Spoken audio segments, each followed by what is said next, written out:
নমস্কার, আপনারা দেখছেন দিন দর্পণ ডিজিটাল। শুনে নিন আজকের বিশেষ খবর। আগামীকাল বৃহস্পতিবার থেকে রবিবার পর্যন্ত টানা 4 দিন ইস্ট ওয়েস্ট মেট্রো পরিষেবা সম্পূর্ণ বন্ধ থাকবে।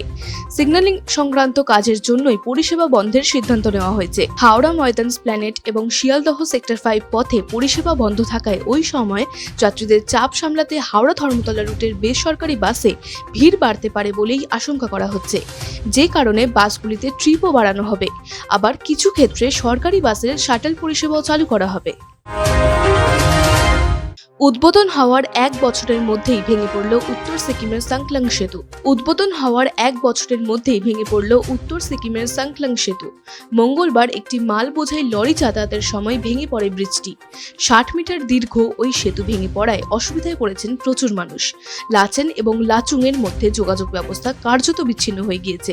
আটকে পড়েছেন অনেক পর্যটক। সমস্ত পর্যটকদের অন্য পথে যাতায়াতের ব্যবস্থা করা হয়েছে বলে খবর। সিকিম সরকারের তরফে একটি বিবৃতিতে জানানো হয়েছে, সেতু ভেঙে যাওয়ায় মঙ্গন এবং আপার জম্বু এলাকায় যানজট শুরু হয়েছে। রেশন মামলায় আবারও তৎপর ইডি। বুধবার সকাল থেকে হাওড়ার 3 জায়গায় হানা দেয় ইডি আধিকারিকেরা। নজরে রয়েছে ব্যবসায়ীদের বাড়ি ও গুদাম। হাওড়ার জগৎবল্লভপুরের দক্ষিণ সন্তোষপুরে এক ধান ব্যবসায়ীর বাড়িতে ও গুদামে হানা চালায়। এছাড়াও হাওড়ার একটি সমবায় সমিতিতেও চলছে ইডি অভিযান। অন্যদিকে হাওড়ার শ্যামপুরে শশাটিতে ব্যবসায়ীর বাড়িতেও তল্লাশি অভিযান চলছে বলে খবর। জানা গিয়েছে, কৃষকদের থেকে ধান কিনে বিভিন্ন রাইস মিলে বিক্রি করতেন এই ব্যবসায়ী।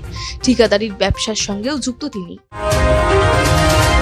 প্রধানমন্ত্রী নরেন্দ্র মোদীর বিমানে সন্ত্রাসী হামলা হতে চলেছে।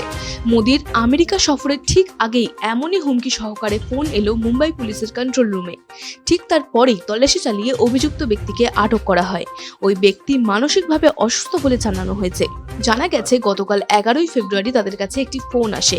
সকালে ফোনটি পাওয়ার পরেই হুমকির গুরুত্ব বিবেচনা করে সঙ্গে সঙ্গে অন্যান্য নিরাপত্তা সংস্থাগুলিকে বিষয়টি জানায় পুলিশ। শুরু হয় তদন্ত। প্রধানমন্ত্রীর যাত্রার আগে নিরাপত্তা সংক্রান্ত সব রকম পরিস্থিতি খতিয়ে দেখা হয় আরও একবার। পরে অভিযুক্ত ব্যক্তিকে আটক করে পুলিশ।